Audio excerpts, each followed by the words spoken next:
सुप्रभात प्यारे विद्यार्थियों, आप सब कैसे हैं? आशा करती हूँ आप सब अच्छे होंगे। बच्चों, आज हम व्याकरण से पाठ 12 अशुद्धि शोधन का अध्ययन करेंगे। बच्चों, यहाँ मैंने 2 वाक्य लिए हैं। एक शहर में बहुत अच्छा परिवार रहता था। उनके घर के पास बागीचे में आम का एक पेड़ था। बच्चों, इन वाक्यों में कुछ अशुद्ध शब्द हैं। बहुत, परिवार, बागीचे, इक। इनका शुद्ध उच्चारण कैसे करेंगे? बहुत, परिवार, बगीचे, एक।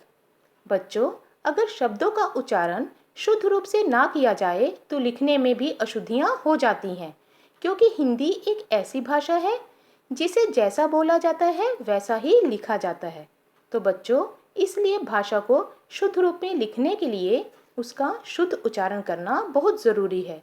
शुद्ध उच्चारण होने पर ही हम शुद्ध भाषा लिख पाएंगे। अगर हम इसे सरल भाषा में कहें, यदि हम गलत बोलते हैं और गलत ही लिख लेते हैं, इस कारण अशुद्धियाँ होती हैं। आगे देखेंगे अशुद्धियों के प्रकार। अशुद्धियों के 3 प्रकार हैं। नंबर 1, शब्द रचना संबंधी अशुद्धियाँ। नंबर 2, वाक्य रचना संबंधी अशुद्धियाँ। नंबर 3, अन्य अशुद्धियाँ। सबसे पहले बात करते हैं शब्द रचना संबंधी अशुद्धियाँ। हिंदी में उच्चारण के समय अक्सर मात्राओं की अशुद्धियाँ होती हैं। सबसे पहले देखेंगे आ के कारण अशुद्ध शब्द हैं इसके अधीन, आहार। शुद्ध उच्चारण कैसे करेंगे? अधीन, आहार। ई और ई की मात्रा। अशुद्ध उच्चारण बीमार, पीताम्बर, परीक्षण, परिवार, परिचय। शुद्ध उच्चारण बीमार, पीताम्बर, परीक्षण, परिवार, परिचय। उ और ऊ की मात्रा। हिंदू, शुरू, भिक्षु, साधु। इसका शुद्ध उच्चारण हिंदू, शुरू, भिक्षु, साधु। ए और ए की मात्रा। अशुद्ध शब्द ऐसा, एक। शुद्ध उच्चारण ऐसा, एक। रेफ संबंधी अशुद्ध शब्द नरम, गरम, करम। शुद्ध उच्चारण नर्म, गर्म, कर्म। बच्चों, यहाँ पर कुछ शब्द हैं। अशुद्ध शब्द देखेंगे सबसे पहले। प्रश्न, रामायण, दोनों, सरिता, प्रभु, परीक्षा, जन्म, आगामी। बच्चों, ये अशुद्ध शब्द हैं। इसका शुद्ध उच्चारण कैसे करेंगे? प्रश्न, रामायण, दोनों, सरिता, प्रभु, परीक्षा, जन्म, आगामी। आगे देखेंगे वाक्य रचना संबंधी अशुद्धियाँ। वाक्य के बोलने लिखने में भी अशुद्धियाँ होती हैं। इनका ध्यान रखना चाहिए। हमें वाक्यों को शुद्ध रूप से ही बोलना लिखना चाहिए।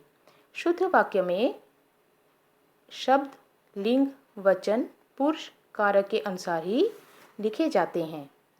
इसके शुद्ध अशुद्ध वाक्य देखेंगे। अपने करो काम। शुद्ध वाक्य अपना काम करो। 2 लड़के आता है। शुद्ध वाक्य 2 लड़के आते हैं। मुझे स्कूल जाऊंगा। शुद्ध वाक्य इसका मैं स्कूल जाऊंगा। सलील खाना खाती है। अब यहाँ पर सलील क्या है? लड़का। तो इसका शुद्ध वाक्य होगा सलील खाना खाता है। आगे देखेंगे हम लोग लिंग संबंधी अशुद्धियाँ।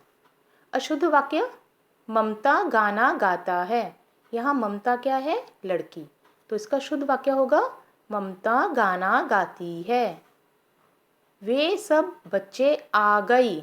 इसका शुद्ध वाक्य वे सब बच्चे आ गए। आगे देखेंगे वचन संबंधी अशुद्धियाँ। अशुद्ध वाक्य उसके पिताजी आ गया। शुद्ध वाक्य उसके पिताजी आ गए। मैं जाते हैं। इसका शुद्ध वाक्य क्या बनेगा? मैं जाता हूँ। नंबर 3 देखेंगे लड़के पढ़ता है। यहाँ पर लड़के क्या है? बहुवचन। तो क्या आना चाहिए शुद्ध वाक्य? लड़के पढ़ते हैं। सारी दुकान बंद है। यहाँ पर सारी है तो क्या आना चाहिए? शुद्ध वाक्य इसका, सारी दुकानें बंद हैं। वह घर जा रहे हैं। वह क्या है? एक वचन।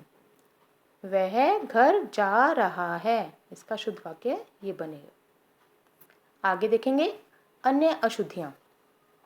अशुद्ध वाक्य, खेलता है वह क्रिकेट। अब यह सही क्रम में नहीं लगा हुआ है, इसको शुद्ध वाक्य में कैसे करेंगे? वह क्रिकेट खेलता है। मेरे को पानी पीना है। शुद्ध वाक्य, मुझे पानी पीना है। उसकी यह कलम है। शुद्ध वाक्य, यह उसकी कलम है। विनीता ने गाया गाना। शुद्ध वाक्य, विनीता ने गाना गाया। रोहन गया विद्यालय। इसका शुद्ध वाक्य, रोहन विद्यालय गया। बच्चों, अब इस पाठ को अपनी पुस्तक में से पढ़ेंगे। धन्यवाद।